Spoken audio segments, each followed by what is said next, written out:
in the anime community, we make up a lot of words that just don't exist in the show or the manga. Words like Jin Cloak, Jubidara, Jubito, all things that we as a community either shortened because we talk about it so much or just made up because it sounds cool. However, things as a community that we make up isn't simply limited to terms. We also create entirely fictional and non-real roles for characters in shows. What do I mean by that? Well, the most popular example of this would have to be the Shadow Kage, a word for a character who may not be a Kage in name, but is a Kage in role. Essentially, these Shadow Kage do everything but wear the big hat. They're usually the second most powerful person in the village at the time whatever respective Kage is ruling, and while the actual Kage stays in the office and does the paperwork, this Shadow Kage goes off and deals with the actual threats that are threatening the respective village. But this term doesn't actually exist. It's never stated in Naruto's manga, anime, the light novels, nothing like that. We as a fan base just decided, well, this guy exists in the shadows and he's doing all the things of a Kage, so smash those things together and boom, Shadow Kage. But honestly, we can't be blamed for this. If there was only one or two circumstances where a Hokage had a shadowy, powerful person also in the village doing the majority of their combat battle work for them, then us coining the term Shadow Kage and talking about it all the time probably never would have happened. However, it seems as though every single Kage, at least Hokage, has had a Shadow Hokage, a character who skulked in the shadows outside of Konoha, accomplishing the things that the Hokage, who's now tasked with running the village, can no longer accomplish. But just like with all things, not all Shadow Kages were made equally. Without some Shadow Hokages, the village would have been in shambles while the Hokage was running it, and others were a bit more forgettable. But the majority of you, for a couple of Hokage, may not even really understand who the Shadow Hokage at the time was, and thus that's why we're making today's video, to rank and explain every single Shadow Hokage that's ruled over Konoha. Now, we're not going to be talking about strength here. We're going to be talking about usefulness to the village. Well, obviously, a lot of the role of a Shadow Hokage is tied into their combat prowess. Some Shadow Hokage, while being more powerful than others, just arguably accomplished a whole lot less than some of the more important ones. So with no further ado, let's get into every single Shadow Hokage, ranked and explained. But before we get to ranking or explaining anything, guys, please, for me, like this video, subscribe to the page, and hit that noti bell. And if you like the sound of this voice ranking and explaining things from anime, then you're gonna love my other page, The Weeb Commander, where I cover everything from Full Metal Alchemist Brotherhood down to Avatar. Before we get into all that, guys, today we gotta talk about my favorite new sponsor to the page, Gel Blaster. The Gel Blaster is this season's perfect gift for the holidays. Trust me, as somebody who grew up playing Airsoft every single weekend with all of my friends, this is the next logical step. You see, instead of incredibly wasteful and bad for the environment plastic BBs, Gel Blasters uses hydratable gel beads, meaning that after these beads are fired, not only do they explode on contact with a burst of water, they're also gone forever. No annoying pickup, holes in your walls, or even BBs that are gonna last forever. But you're probably thinking, oh, this Gel Blaster is just some kid's toy. It's probably not accurate or anything like that. Let me show you just how accurate it is. So Gel Blasters just hooked me up with two of the Surge XLs. They're ultra long distance Gel Blasters. And since I have two, I figured I should challenge my girlfriend to a little competition of accuracy. We are gonna be trying to shoot that can all the way over there. So we're gonna set our Surge XLs to single fire and maximum power. 1, 2, 3. Oh, I have this in the bag. 4, 5, 6, 7 shots. I can beat that easily.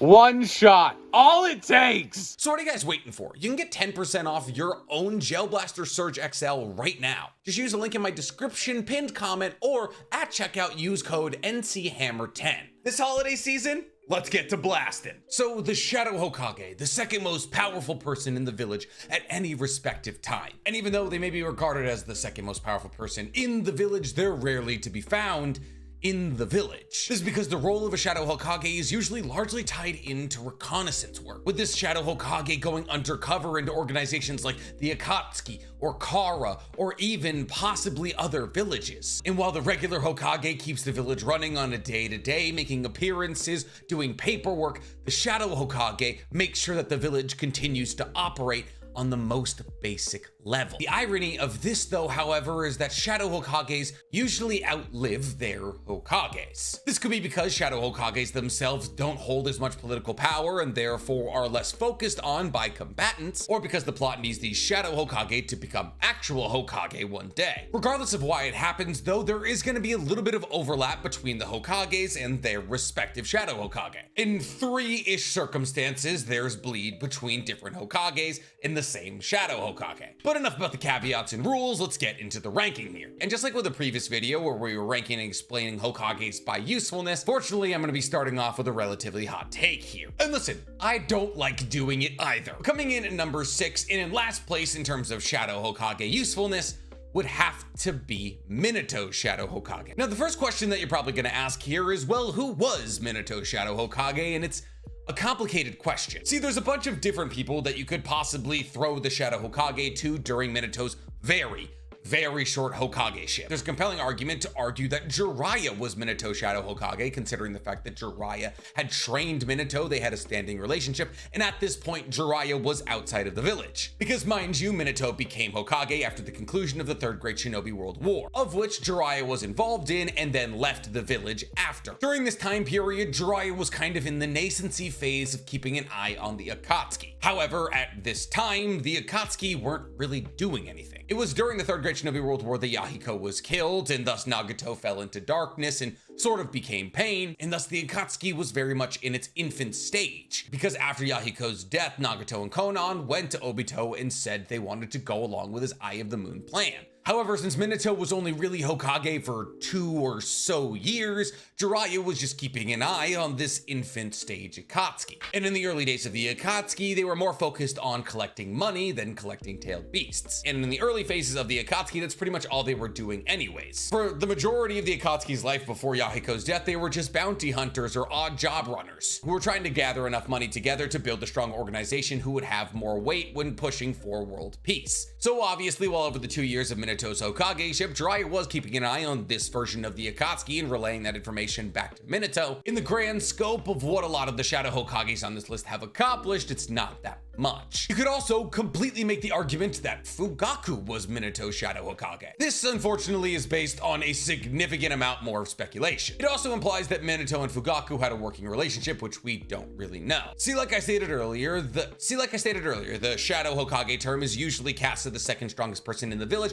outside of Minato, or the Hokage, but the Hokage was Minato at the time. So was that person Jiraiya, or was that person Fugaku? The reason that I wouldn't consider Fugaku the Shadow Hokage is because he wasn't really operating in the shadows to accomplish anything for Konoha at the moment. See, obviously Fugaku had been instrumental in the Third Great Shinobi World War. So instrumental that he earned the name Fugaku of the Wicked Eye, and once again, so instrumental that people believed he would be a shoo-in for the 4th Hokage. However, after not becoming the 4th Hokage, that's when the Uchiha and Fugaku started to really plan their coup. So while Fugaku was operating in the darkness for the future of Konoha, it wasn't really for the future of Konoha, rather than just the future of the Uchiha clan. And there's also a third option outside of Fugaku or Jiraiya, and that's Hiruzen. Upon retiring after the Third Great Shinobi World War, Hiruzen was only probably in his late 50s, early 60s. And while he was nowhere near the warrior he was when he was in his 20s or his 30s, Hiruzen, as a former Hokage, did enter the Hokage Council, where he would undoubtedly assist Minato in all of his Hokage duties that he was new to. And as Hiruzen, as a former Hokage, and the longest standing Hokage in Konoha's history, undoubtedly still had a massive amount of pull within Konoha, he probably still took on a fair amount of the Hokage's duties. Now, the duties that Hiruzen would take on in this role would probably be less towards Shadow Hokage and more towards like council member advisor. The reason I'm including him on this list though is because he did manage to do something incredibly important that would fall under the category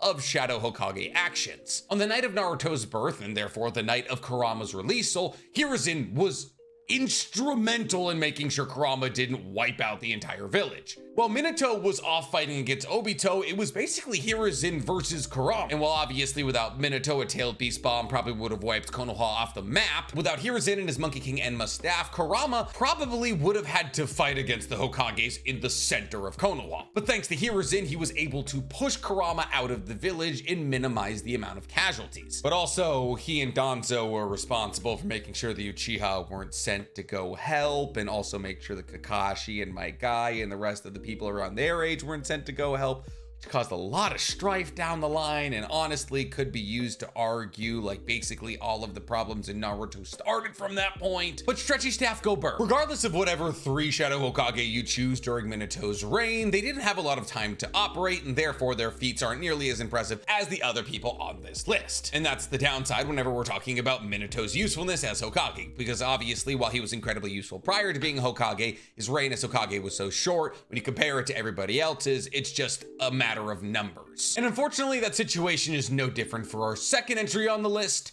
Tobirama. See, when I ranked Hokages by usefulness, I said Tobirama was number 1, and I stick by that. Tobirama is for sure the best Hokage in the history of Konoha. However, I don't know if I can say the same for his Shadow Hokage, because once again, just like with Minato, it's kind of a toss-up as to who it could have been. You see, you could very easily make the argument that Tobirama Shadow Hokage was Hiruzen. Hiruzen was a part of Tobirama's protection detail during the First Great Shinobi World War. He offered to sacrifice himself so Tobirama could make it back to the village, and Tobirama believed that Hiruzen was his best possible replacement. Now, you could also possibly make the argument that either Danzo or Kagami Uchiha were Tobirama's Shadow Hokage, but we don't know enough about either of them during that time period to really say. We do know that Kagami Uchiha was said to have genjutsu prowess similar to that of Shisui, so to assume that he was one of the most powerful people in the village while Tobirama was Hokage, not crazy. But for the same reason that Minato's Shadow Hokage didn't make it very high on the list, you could say the same reason for Tobirama. Tobirama was Hokage for max 8 years, minimum 4 years. And while all the 3 people listed were instrumental in the First Great Shinobi World War, we don't know how and what they did because we don't know that much about that war. Moving on, we have arguably the most known Shadow Hokage out of all of the Shadow Hokage because he exists for almost the entirety of Naruto's duration. And while I would argue that as a Shadow Hokage, he arguably does the most, a lot of it was just incredibly evil. While some of it could be argued to have helped Konoha in the long scope of things, a lot of it was flat out evil and actually ended up hurting Konoha more than helping. So coming in at number 4 on the Shadow Hokage list is Danzo. You see, Danzo was obviously Hiruzen's Shadow Hokage. And amongst all of the Shadow Hokage, he was arguably the most involved in the role of Hokage. This is for a myriad of reasons, the first of which being that Danzo was really the only Shadow Hokage who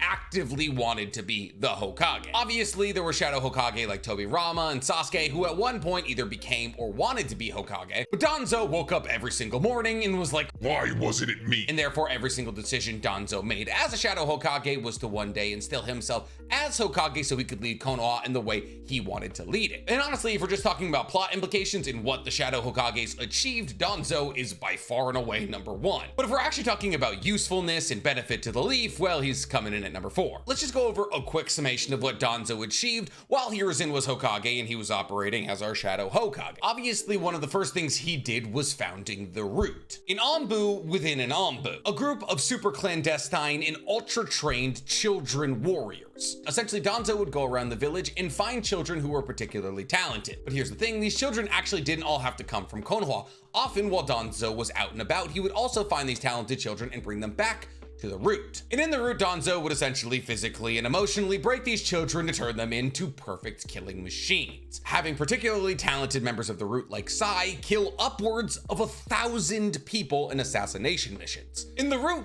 is no joke. People like Sai and Torune are some of the most powerful people in Konoha because of Danzo's teachings. But the reason that the Root existed as an Anbu within the Anbu is because the Root took on missions that even the Anbu didn't. See, while the Anbu was created for reconnaissance and political assassinations, the Root listened to Danzo and not Hiruzen. And thus the Root could do things separately of Konoha, and thus the Root wasn't constrained by the morals or the laws that govern Konoha, meaning that if the Root wanted you dead, you would die. The only problem is the Root only responding to Danzo and acting as a separate entity to Konoha meant that they could also be used against people from Konoha. More specifically, against Hiruzen, because on 2 separate occasions, Danzo tried to use Root members to kill Hiruzen. So while founding the Root might have helped Konoha because missions that previously weren't going to be able to be completed because of moral boundaries were now getting completed, its usefulness is also kind of ruined by the fact that they tried to kill the Hokage. Outside of founding the Root, Danzo was also responsible for killing the Uchihas. See, both Itachi and Shisui worked for Danzo as spies on the Uchiha for Konoha. And without Danzo dipping his fingers into the situation and pushing Shisui and Itachi into a situation where they felt like they had to make a decision between the clan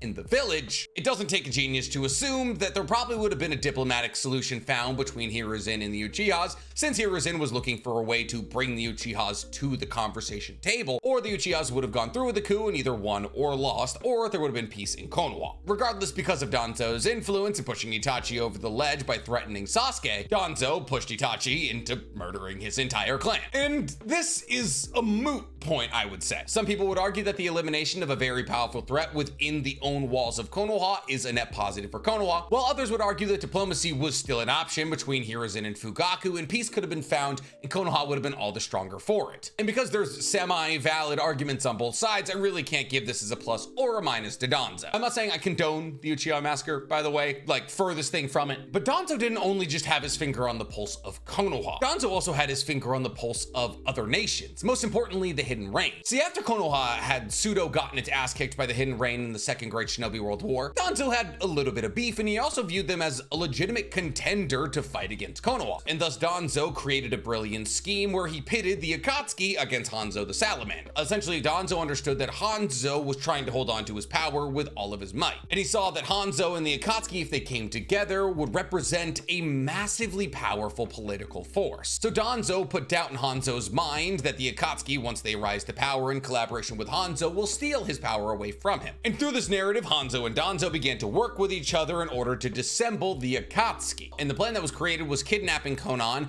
and having Yahiko be killed by Nagato. And while technically Danzo was incredibly successful in destabilizing the Hidden Rain, it no longer exists, and Nagato would end up killing Hanzo and then taking over the Hidden Rain. This is also what founded the Akatsuki. So I'm gonna go ahead and make that a net negative for Danzo. But Danzo was also responsible for the raising of Yamato. Danzo discovered Yamato in Orochimaru's lab and essentially raised him and trained him in wood release. And without Yamato being as trained in wood release as he learned from Danzo, he wouldn't have been able to help with Naruto's training. So, net positive. But then, unfortunately, to close the chapter on Danzo's role as Shadow Hokage, he was the person who told everybody that the Nine Tails was sealed inside of Naruto so that the entirety of Konoha would come together to hate one thing and be unified again after a tragic event, which, like, bad guy move, but also technically stabilized Konoha. So once again, kind of one of those, like, morally gray decisions, which is basically dealing with Danzo in a nutshell. Oh, and then obviously, yes, he was the reason that Hiruzen retired as the third Hokage and had Minato step up, because he was the one who wanted to continue the Third Great Shinobi World War, because all the other countries were retreating and Konoha was actually making a push back.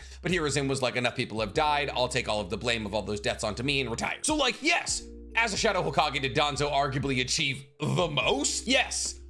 But sometimes achieving the most isn't always the best thing when somebody horrible is achieving a lot. Taking a step out of the moral gray area, we're coming in with our number 3 pick, Jiraiya. Now, Jiraiya has already been on this list for Minato, but Jiraiya and Danzo and Sasuke operate in the realm of having been Shadow Hokages for 2 separate Hokages. Jiraiya's much more important role as a Shadow Hokage, however, was under Tsunade. 1, because Tsunade was the Hokage significantly longer than Minato, and 2, because there was a lot more going on while Tsunade was Hokage than opposed to Minato. Well, then again, I guess the overlap between Tsunade being Hokage and Jiraiya being alive is only like 4, maybe 5 years, but he accomplishes a lot in those 4, maybe 5 years. Arguably the most important thing that Jiraiya did as the Shadow Hokage for Tsunade was training and protecting Naruto. See, the real reason that Jiraiya came back to train Naruto is because he understood the Akatsuki's plot. Jiraiya understood after years of tracking the Akatsuki that they were looking for Jinchuriki. Jiraiya, knowing Naruto was the Jinchuriki of the Nine Tails, figured it would be best if he, an incredibly powerful shinobi, was as close to Naruto as possible. And by training Naruto to be the most powerful Jinchuriki he could be, while also being present would thwart the Akatsuki's plans. And the importance of this cannot be understated. The Akatsuki didn't make a move against Naruto for the entire training period he was with Jiraiya because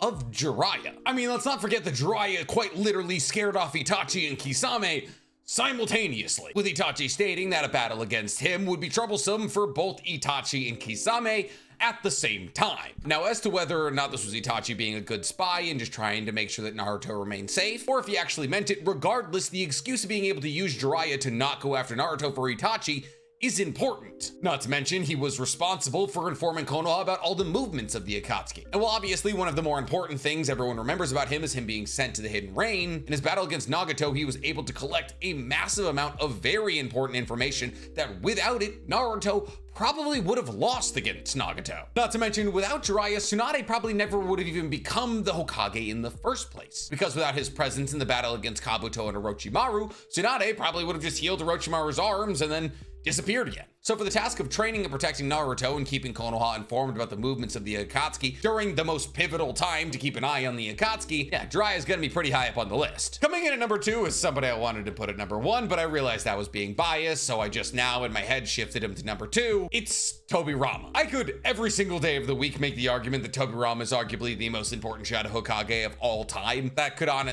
could very easily be considered a biased take, and I'd be lying if I said it wasn't biased a little bit. See, Tobirama was not only an incredible Hokage, he was a very pivotal Shadow Hokage. See, Tobirama was the first ever Shadow Hokage. But honestly, if we're talking about Shadow Hokage as the second in charge to the leader of a clan or a village, Tobirama's been doing it for a long time. If we extend the role of Shadow Hokage to prior to the inception of Konoha, because we can't really use the fact that Konoha wasn't founded against Tobirama, and we extend that Shadow Hokage role all the way back to when Tobirama was second in charge of the Senju clan. As second in charge of the Senju clan, Tobirama created the Shadow Clones, Edo Tensei, Flying Raijin. He cut down Izunu Uchiha, a Mangekyo Sharingan wielder. And even though cutting down Izunu Uchiha did lead to Madara getting EMS and becoming even more powerful, he was also instrumental in the founding of Konoha when Madara and Hashirama came together. The only reason that Madara and Hashirama came together is because Tobirama actually told Hashirama that they should forgive the Uchihas for all of the blood of Senju they've shed. So without Tobirama, we never would have seen the peace between Hashirama and Madara, and also without Tobirama, it's highly possible that Hashirama could have lost to Madara in their final battle in the Warring States period. Because after Izuna's death, Tobirama was now freed up to fight against Madara with Hashirama. And when Hashirama was eventually forced to kill Madara after founding Konoha and Madara rebelled, Tobirama once again in that battle played a huge role. Then once again acting in a somewhat advisor role, after Hashirama and Madara came together, Hashirama wanted to give the Hokage role to Madara, and it was Tobirama who said there should be a democratic election. So without Tobirama acting in that Shadow Hokage advisory role, Madara would have been the first Hokage, and that would have gone very poorly. But even if you don't consider any of these feats because they are all before Hashirama was truly Hokage, obviously there's still the killed Madara bit, and then there's the lead up to the First Great Shinobi World War. See, in the battle against Madara, Madara had used Kurama, and upon seeing that these tailed beasts could be controlled and therefore wielded devastatingly huge amounts of power that could be used by humans against each other, Hashirama decided to catch all of the tailed beasts. And Hashirama wanted to hand out all of these tailed beasts to the other villages to make sure that everybody had weapons and everybody found peace. But Hashirama just wanted to give these tailed beasts away for nothing. It was Tobirama who told Hashirama, we're gonna get paid for it. And it was the money from selling those tailed beasts that allowed Konoha to come out on top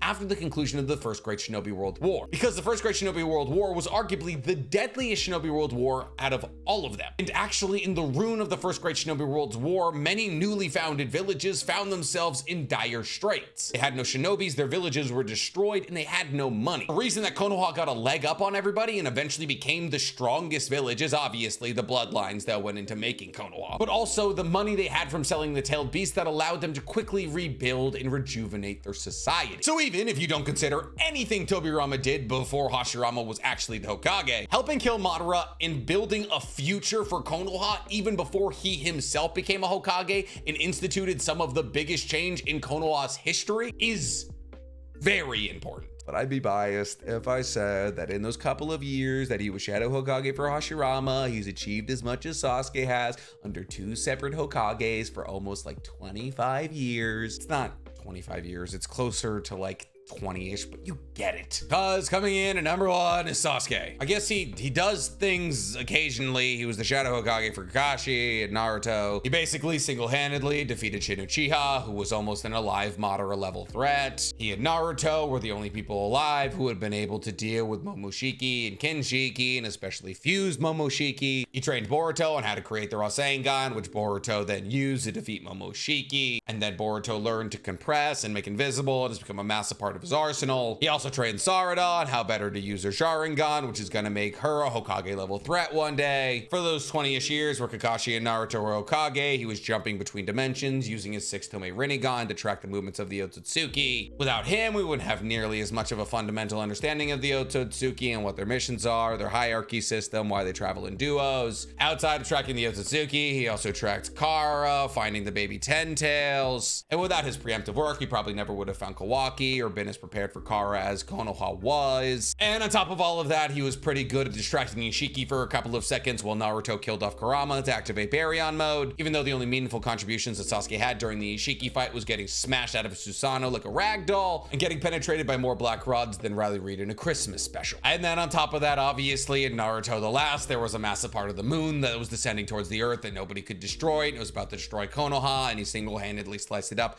with a bunch of his Chidori stream, which was pretty sick. And then there's obviously the fact that he stumbled upon the Ketsei users and the remnants of the Shinyoku clan. There's also the fact of what he's accomplishing in Sasuke Retsudan right now, where he broke into a prison where a bunch of people were trying to Edo Tensei a bunch of dragons to take over a village, and he single-handedly, well, not single-handedly, but with the help of Sakura, undermines that plot and finds a device that may actually be able to save Naruto's life. So without his help, Naruto would actually have a chakra disease that wouldn't allow him to use chakra anymore, which would have significantly nerfed him before his fight against Ishiki, and probably would have led to Ishiki taking over the world. It's just that, you know, anybody could have done it, really. He was just in the position to do it. And yeah, he's number one, okay? Is that what you want me to say? He's the number one Shadow Hokage of all time. Congratulations, Sasuke. You finally did something. Now, you just gotta be the number one father of all time, but you're bottom 20 at best. I don't know, man. If you liked the video, tell me in the comments below. If you think my rankings was correct, tell me below. If you think I should just listen to my bias and put Tobirama at number one, tell me in the comments below. And while you're down there, make sure for me to please like the video, subscribe to the page, hit that noti bell. I swallowed my pride for this video. You better send it to a friend, like, at least.